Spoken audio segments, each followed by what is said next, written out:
Hello, let's begin the session number 24. The topic is internal fragmentation, external fragmentation, and compaction. So, in this session, we are going to study what is fragmentation, internal fragmentation, external fragmentation, continuous allocation, dynamic storage allocation problem, hardware support for relocation, and limit registers. So first of all, we are going to see what is the fragmentation. Fragmentation means what here? The process loaded and removed from the memory, and this memory is broken into little pieces. So this is what we are going to call fragmentation.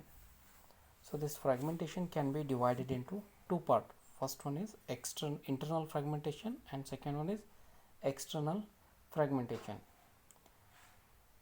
So here what happened in the storage system of the computer, as processor loaded, space is allocated to them and this space divided into bases of fixed partition, where the partition size of that partition is fixed before any process get loaded into the memory.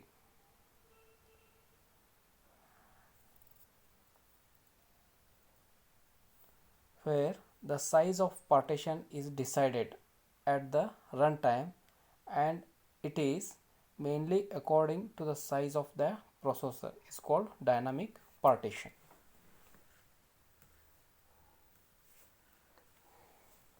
So the problem due which memory space is not getting means blank space. The problem due which the memory space is not getting utilized at all the commonly known as fragmentation. Means the wastage memory, we are not using that memory, any other process. So that is what commonly we are going to call fragmentation. In the external fragmentation, total memory space exists to satisfy a request, but it is not continuous. So here in the external fragmentation, what happened? The memory space is what? Exists, satisfy request, but not it is a continuously. The first fit analysis reveals that given n blocks allocated, 0.n blocks lost to fragmentation 1 by 3 may be unusable 50% rules. So fragment here reduce external fragmentation by compaction, shuffle memory content to place all the free memory together in one large block. Compaction is possible only if reallocation is dynamic and is done at execution time. Internal fragmentation allocated memory may be slightly larger than request memory. This size different is memory internal to partition but not being used. So what is the internal fragmentation means what here? The internal fragmentation happens when the block memory split into mounted size block. So internal fragmentation is a problem that occurs when the process is allocated to memory block whole size is more than size that process and due to which some part of memory left unused. Thus, the space is wasted inside the allocated memory block is due to restriction on the allowed size of allocated block. So this is what internal fragmentation. Whenever the method requests for the memory, the mounted size block allotted to the method. the memory allotted to the method somewhat the large memory is requested, then distinct between allocated and request memory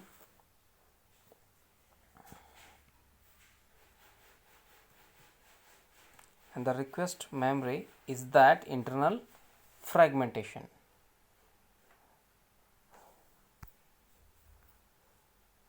So here is the diagram. We can view here what internal fragmentation is given here one diagram. So here what happened, the fixed partition memory blocks are fixed size is used for memory allocation RAM. The size are 2 MB, 4 MB, 4 MB, 8 MB from down to up. Some part of RAM occupied by operating system.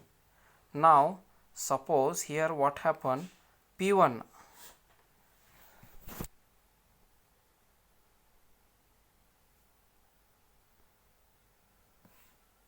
so here this P1 what happened, the size of is which is 3 MB, 3 MB comes and get memory block size 4 MB. So 1 MB will getting free. So this is here what happened, this 1 MB is free. So this block will going to get waste. So and this space cannot be utilized for allocated memory to some other process. So this is called internal fragmentation. So this is the example for what, internal fragmentation.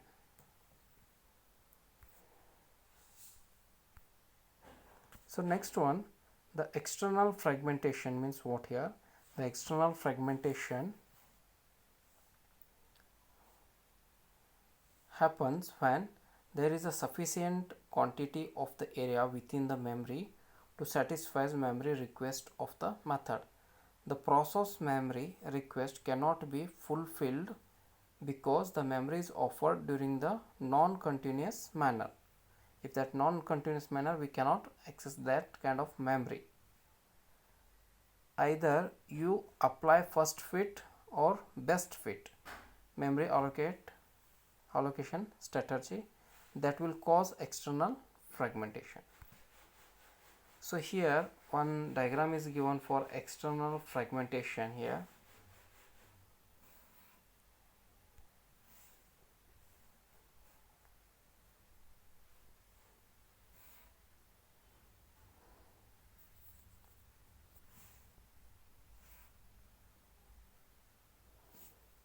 Suppose here what happened in this example, 3 new process P1, P2, P4.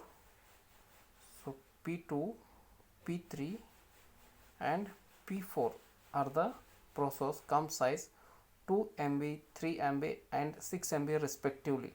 Now these processes get memory block of the size of 2 MB, 4 MB and 8 MB respectively allocated.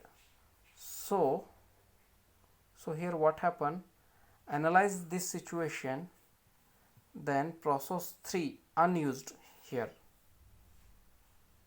process 3 unused 1 MB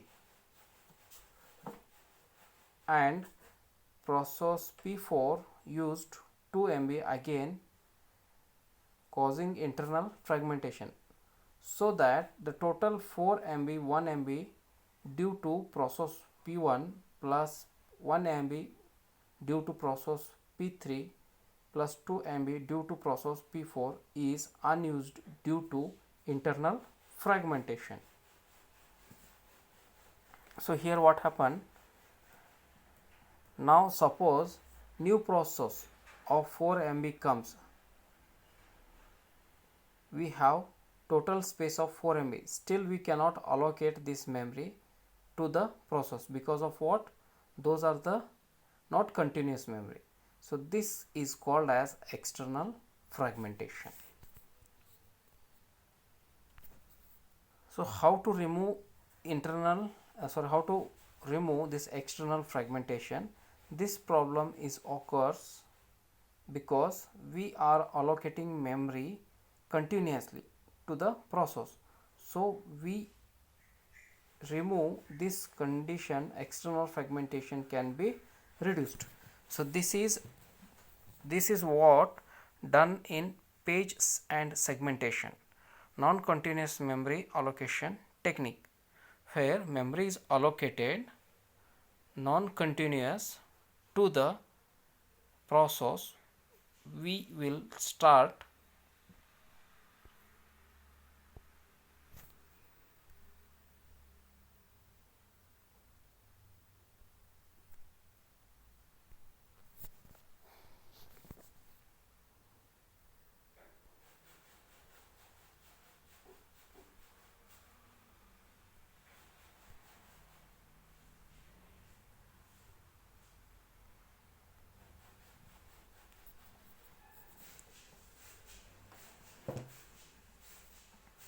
and another way to remove external fragmentation is compaction.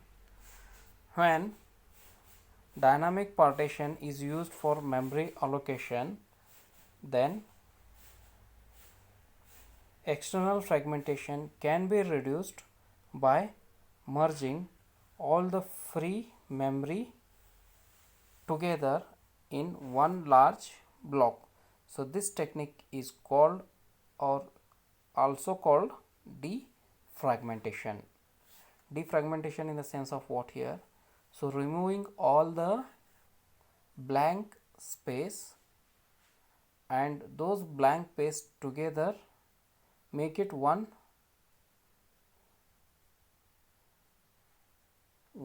piece of that block. So it is going to merging those blank space together in one large block. So this technique is what we are going to call defragmentation. So continuous allocation in the sense of what here? The main memory usually divided into two partition. Resident operating system usually held in low memory, user process held in higher memory. So each process contained a single continuous selection of memory. So this is the what? Continuous allocation.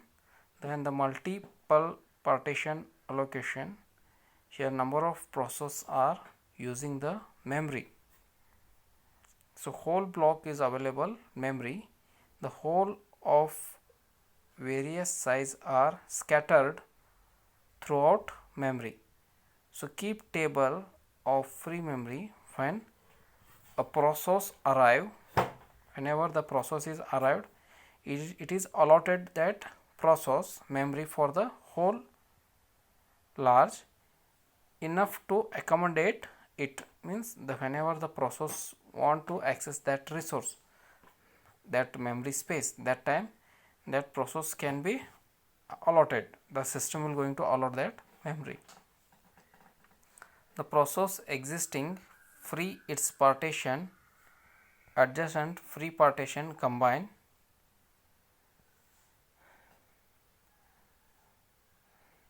Operating system maintain information about allocated partition free partition whole. Dynamic storage allocation problem. How this can be satisfied here? First fit. So these are the three important method when we are going to allocating the memory to the process. So first fit, in the first fit what happened? Allocated the first hole that is big enough. starting. The best fit is allocated the smallest hole that is big enough must search entire list unless the ordered by the size. Produce the smallest leftover hole.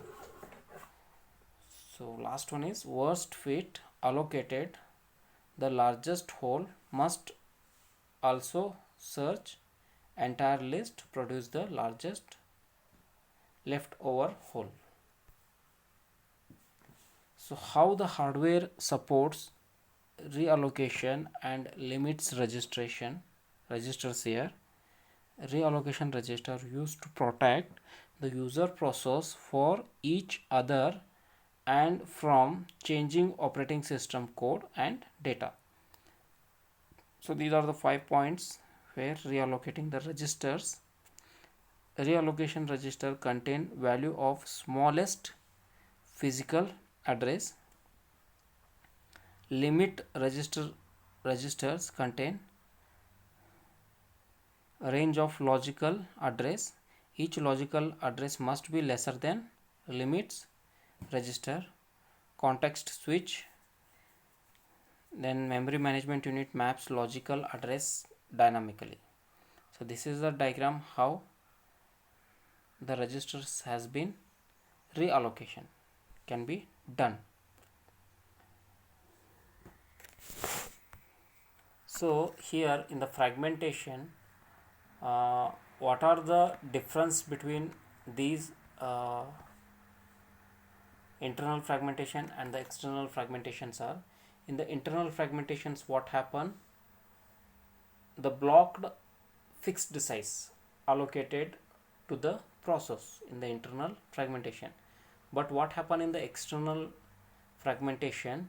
The memory blocks variable size are allotted to the process dynamically.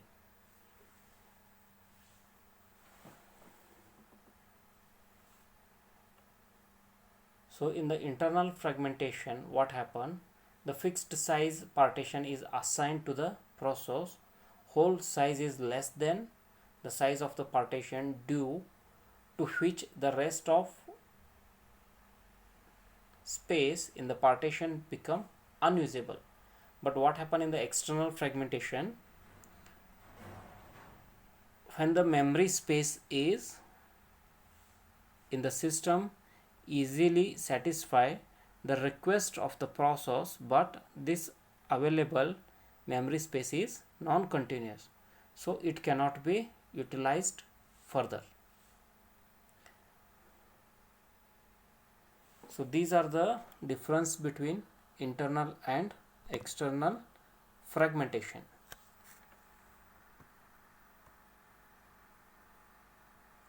So one more difference we can say in this internal fragmentation. So best fit block can be used to overcome problem for internal fragmentation, and in the external fragmentation, what happen? The segmentation and paging can be used to overcome problem of external fragmentation. So in the internal fragmentation, one more different is that paging suffer from internal fragmentation. Means what here? The blocks can remaining unused, but in the external fragmentation, first fit and best fit we can suffer from the external fragmentation. We can use these methods. So these are the last session of the summary what we have learned in today's class. So this is the references books we have used for references. So below link has been given here, web references. So thank you for viewing the session.